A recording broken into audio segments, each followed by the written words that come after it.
the new communication rules and how much of a one extra thing to deal with? Is it a good thing? Is it a bad thing? You don't know yet because you haven't done it. Yeah, I mean, you stole my answer with your second part of that. I personally like it, but I also haven't been through a game.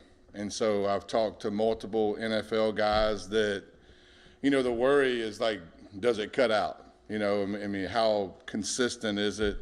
We have obviously things in place if it does, but I don't know until I go through a game. I mean, the feedback I've gotten is like it's pretty consistent, but it does cut out at times.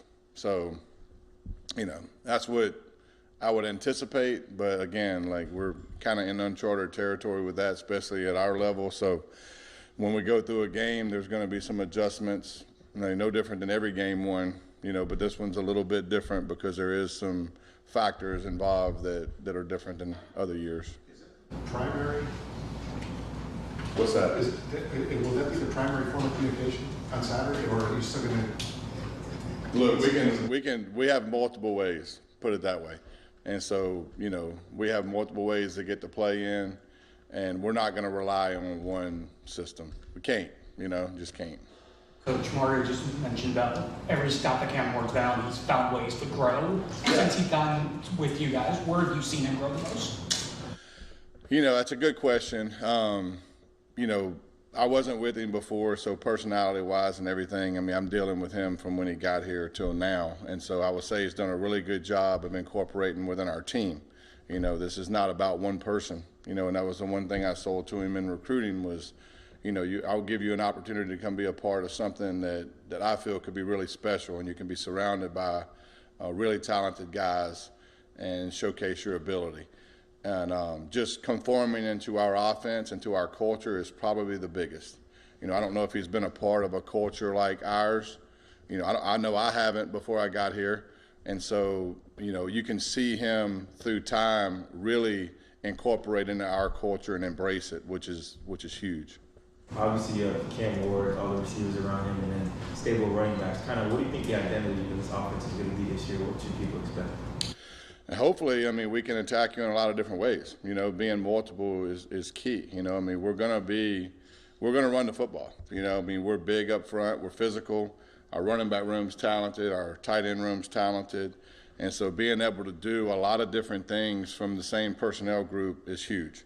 And so, hopefully we can attack you in a lot of different ways at a lot of different speeds. And so that's the key. Shannon, how does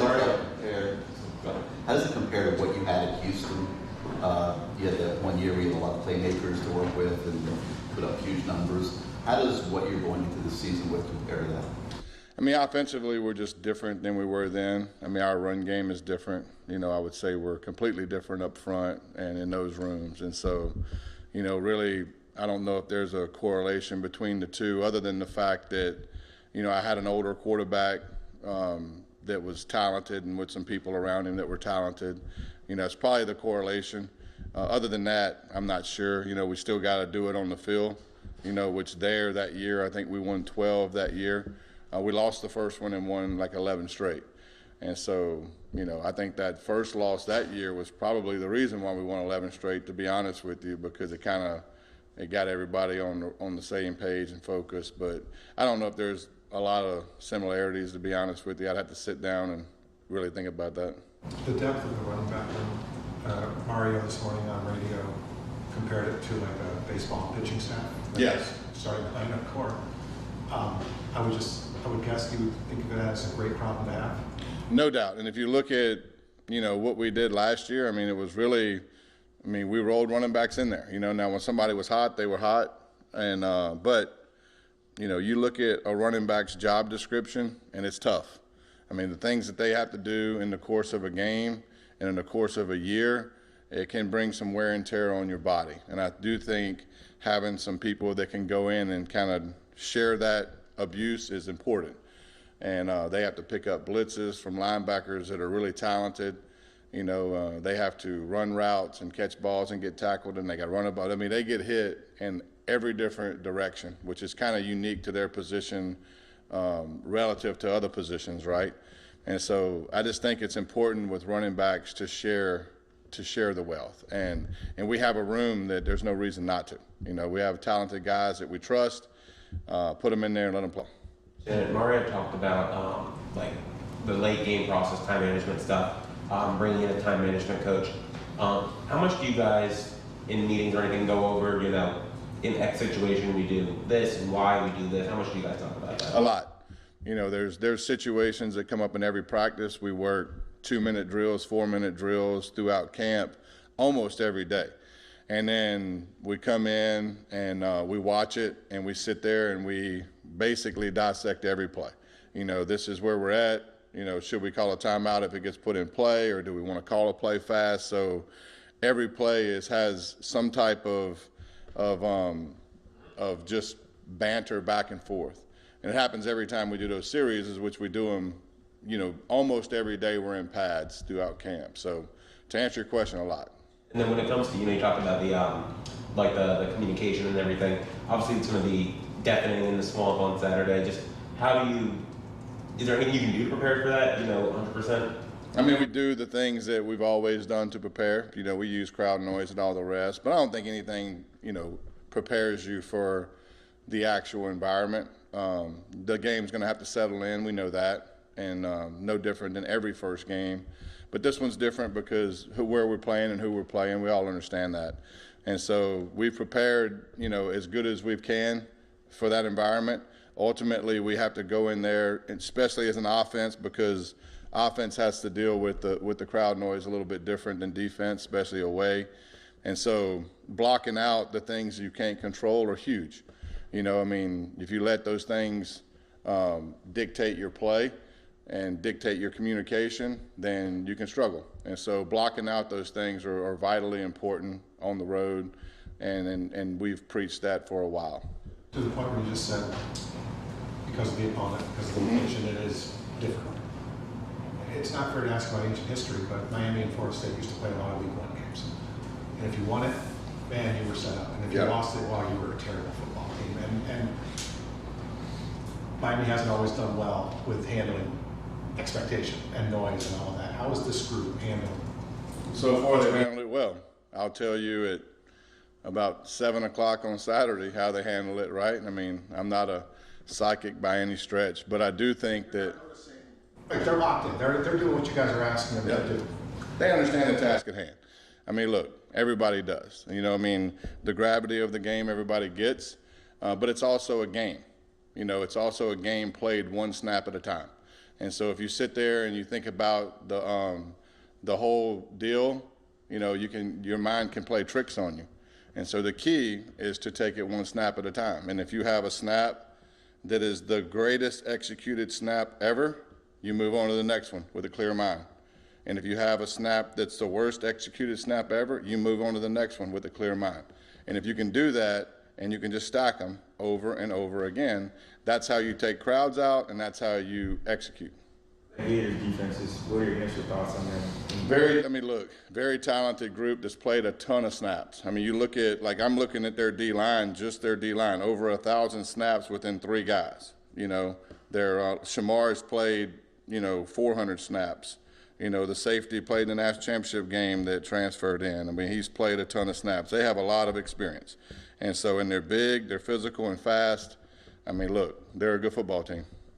How much of a different player is Elijah Arroyo year over year?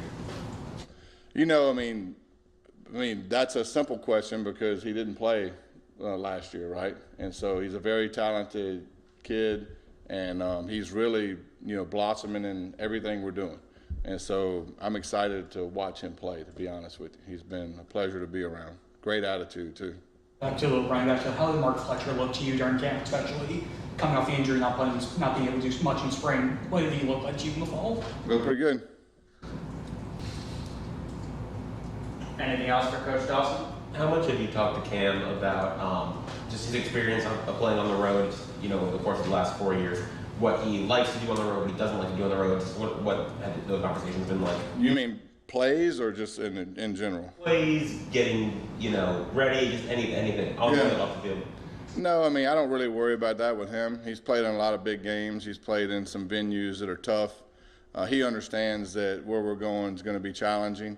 The more I talk to him is just about clear communication. You know, I mean, he's got to communicate everything, and it's going to be loud. We get that, but you know, everything's got to be communicated in a certain way, calmly. You know, which, you know, if we communicate with the 11 guys on the field and everybody's on the same page, feel really good. So I don't really talk to him about anything other than, you know, our offense, managing play to play, series to series, and situation to situation, really dissecting that more than anything. The other stuff, you know, that I can't control, I typically don't worry about too much, to be quite honest with you. And I can't control that. How was Sam Brown's acclimation process during camp? Because he got here right before the start. It's been good.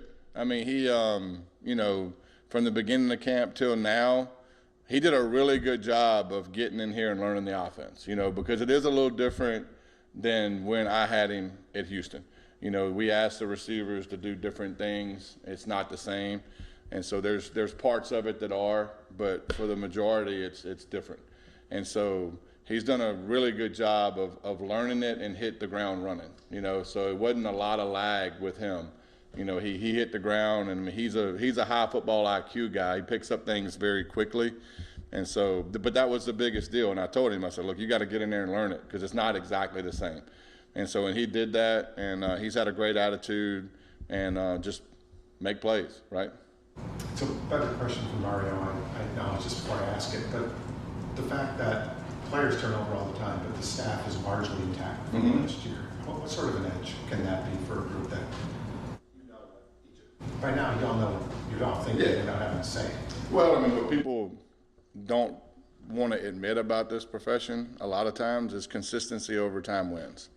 You know, and if you keep things consistent and the schemes are solid and the people get used to working together, then, and players are the same way. You know, you have players over time running the same plays, and if they have bank reps at running the same plays, spaced repetition is how you learn things from day one. You know, you're better at tying your shoes now than you were when you were a kid because you've done it more, right? And so spaced repetition is the key. That's why my man wears Velcro. He said he can't do the tying of the knots yet. So Velcro's there for some people, you know. Some people need it. Step-ins. Step-ins. Sketches. Yeah, I knew you were a sketcher guy, man. I can look at you and tell. But he's great at stepping in. Yeah, you It's can all step in, good. you know. Do you need the little hill deal, or it just goes right in? Oh, right in. It goes right in? That's amazing. That makes life easy. You ain't got to worry about your back either, you know. You ain't got to bend over. Bending over is challenging at times. The more I grow in the midsection, the harder it is to bend over. Awesome. Thanks, Coach Dawson.